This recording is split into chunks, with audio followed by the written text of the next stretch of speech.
took my daughter to work and I'm going to exchange something at a store. It is 7:10 in the morning on a Saturday.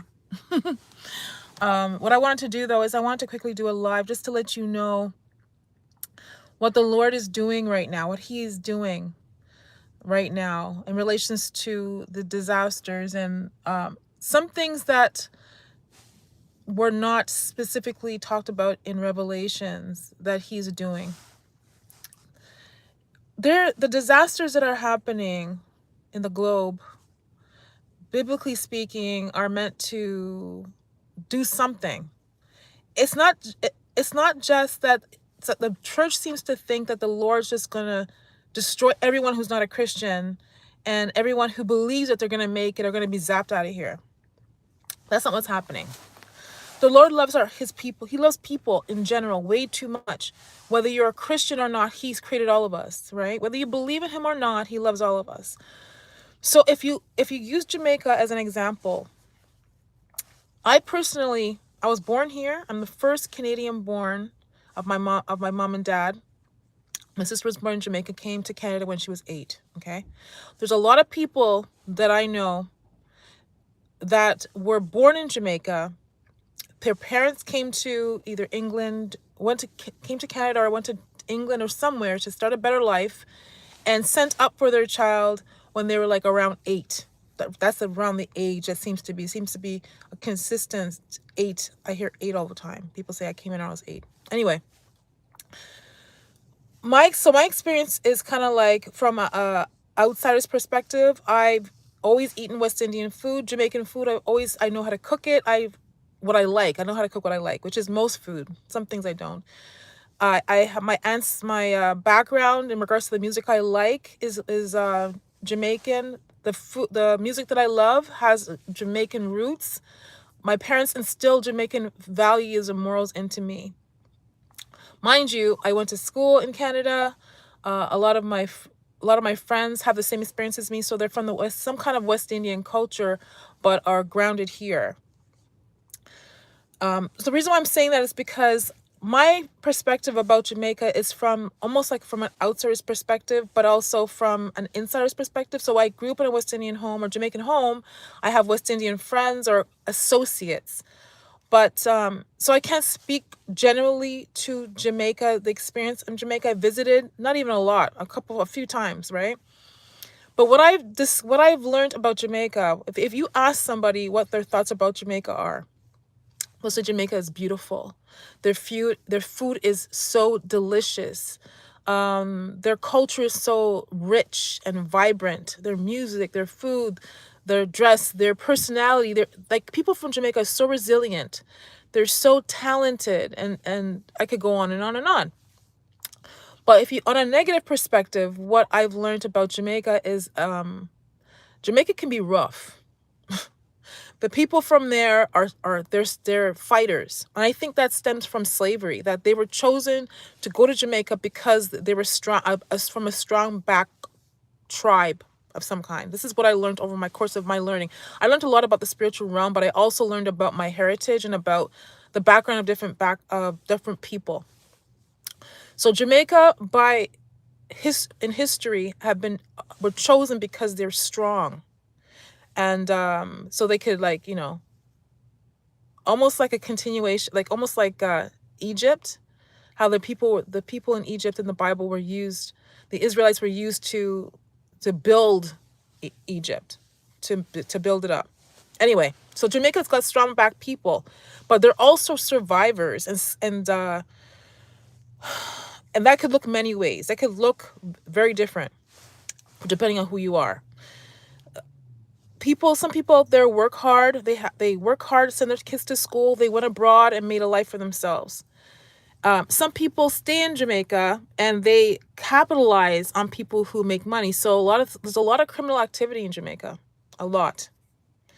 And this is my perspective. You can argue with me if you want. I'm not going to argue back. This is what my perspective is. Okay, so what the Lord is doing. Our Lord is righteous. He's not an author of confusion. And I'm sure it's grieved him over the course of many years that there's a lot of crime in Jamaica in the form of theft, people taking things that don't belong to them, in the form of sexual immorality, adults taking advantage of children, men taking advantage of women, all that kind of stuff. So when you look at Jamaica from that perspective, there's a lot of beauty there, but there's a lot of crime there. Okay? God has not been pleased with Jamaica for years. Not only that, witchcraft. There is per capita, per square footage, there are more churches in Jamaica than probably anywhere else in the globe. Jamaica is just an island. You know, you would not believe how many pastors are in Jamaica or are from Jamaica in other countries, right? So there's a belief in God. The problem is people believe in God at the same time are practicing in the dark arts, witchcraft. So the churches are not I'm not saying all. I'm saying there's a lot of churches that have a foundation in Jamaica that use God as a platform, not for drawing souls, but for making money and to get or to gather notoriety. Okay, that's a fact. I'm not even going to argue with that. I've been saying that for a long time. So what the Lord is doing right now, if you look at Jamaica right now under the circumstance, you have people who have money and you have people who do not have money. People who have status and people who do not have status, working together to help each other, right? The Lord is bringing people together to work together because God doesn't see what we see. He doesn't see celebrity status. He doesn't see someone who has clout or who's gotten, will take a life and people are afraid of them. God doesn't see that. He sees us all the same. He may use each of us for different reasons, but he loves all of us. He wishes for none to perish, but for all to have everlasting life. The Lord is doing something right now in this time that the church did not know and does not speak about. The Lord is not pleased with what's happening on the globe overall. The greed, the jealousy, the pride, and he is dealing with that on a global scale. And probably, I'm guaranteeing all of you are experiencing this in your communities because there's witchcraft almost everywhere. I'm a product of this, I can tell you that. And for those people who believe they're getting away with something, watch Jamaica. Watch Jamaica. God does not sleep. He does not slumber. I'm guaranteeing he's warned people for a long time now to check themselves. My mom always said she would never go back to Jamaica to live, and she's from there. Why? Because she sees herself now because she speaks more clearly. Like, as much as she still has a Jamaican accent, you can tell that she's a foreign. They will call her foreigner. She's a foreigner. Can't even say it properly, which I'm cool with. She doesn't feel she'd be safe there. Let me give you a quick example of what Jamaica was like. Okay, 2 stories. One, when I was 18, a friend of mine, she was a friend then. We played ball together. She got a job at a resort, a tourist company. I won't tell you the name of them. And she got a trip. She because she's so bright. She was so smart. She's still so smart, I'm sure. But I haven't talked to her in years. The company offered her opportunity to go to Jamaica.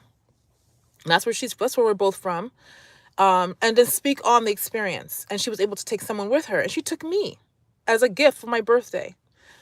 Totally. I mean, I've been blessed throughout my life that way. So I was honored to go. We had a great time. But when we went out there, we stayed at the hotel. It's a 5-star hotel. And they warned us, you are not to leave. You are not to leave the hotel. Like, there's a certain area of the hotel that's just the hotel. Not to leave there because it was dangerous. And we were like, please, we have family. We didn't come out here to stay in a hotel. We have family out here.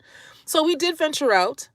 But imagine if you're a tourist going to this 5-star hotel, they're going to tell you, because we went as tourists, that you should not leave the hotel grounds because there are people out there that could rob you, that can do this, could do that. That was the talk.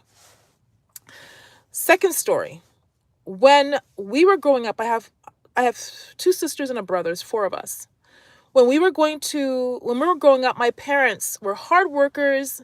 They may not have known the best way to use or save their money or to make their money grow. But what they were adamant about is that we were all going to go to Jamaica at some point. Okay, so they took turns. My oldest sister was from Jamaica, so she didn't have to go. She's been there. Came here when she was 8. But I was the first to go. When I was 8, my dad prepared, and I got nice clothes. I guess the image is important. Jamaican people, I want to say, they're very proud. So he took some time to, get new clothes, new shoes, and stuff like that for me and him. And we ventured to Jamaica for 10 days. It was a big deal in the house, a big deal, because it was during Christmas, and that's the time, I guess, I do believe we sent a barrel down first, and we went down. My dad and I went down, and I look so much like my dad that it was a big deal that we were coming down there for Christmas. Anyway, we went down there, and to visit. Had a good time, came back. The next visit was supposed to be my brother. By this time, my parents had split up. My mom prepared herself, and she took my brother to Jamaica. The story they came back with was this. My mom had to take a bus to somewhere in Jamaica with my brother. At this time, he must have been about 8, maybe 10. We were encouraged to go when we were young, so he must have been about 10. And when she went to go find where the bus stop is, it's not labeled like here where they have a sign that says bus stop 368 or whatever else. It's an area. You wait for the bus, and a lot of people can pack on this bus, hang on the side, and drive away at this time. Anyway, so she went to where she thought the bus stop was, but there was no signage. So she asked a gentleman that was in the area, do you know where the bus stop is? So he started to direct her. It's up this gully, down this street, around the corner, blah, blah, blah. And another person, I don't know if it was a woman or a man, must have heard him and said, "Why are you sending the woman way out there where she's standing is the bus stop?" So, of course, what he was trying to do was trying to send her off somewhere, maybe rob her, maybe even take her life. I don't know. The point is that she thankfully, that whole plan for that person was intercepted. But the point is that there's a lot of crime. There was a lot of crime and injustice in Jamaica. What the Lord is doing right now is he's unifying people in communities. He's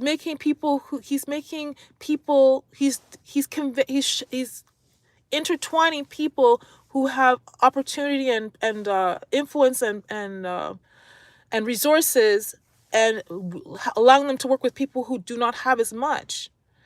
On that note, before I go, I just posted a video on my Instagram about I was talking about people in like more areas that are not as rural, not as urban, like more rural areas, places where there's more country, more farmland, people who have more houses that are built with like aluminum tops and stuff that can be easily blown over. They finally are going out into these areas, and this gentleman, he said he posted this video because it really touched his heart. There was a woman, I guess they were in a shelter, and I guess this is a story that he said, that her common law husband must have put her out, and she was laying on the floor in her own excrement, like she must have went to the washroom over the course of the days that she was there, and soiled herself. She hadn't eaten, she was dehydrated, and the video of this lady, she's so thin and so stiff. It just broke my heart, and anyone who sees it would be like heartbroken. There's so much going on there, and there's so much attention being brought to situations that needed attention probably for years now, and no one knew. So as much as this is a disaster, it really is a blessing at the same time, because people who need assistance, even beyond this disaster, are getting attention brought to them. Thank God. Anyway, why is the light not working? I know why it's not working, because my car is off. Anyway, I just wanted to bring that to your attention. I think that's so huge. Anyway, I'm going to go exchange this thing, and I'll be doing a proper live later on. Happy Sabbath. We'll talk to you.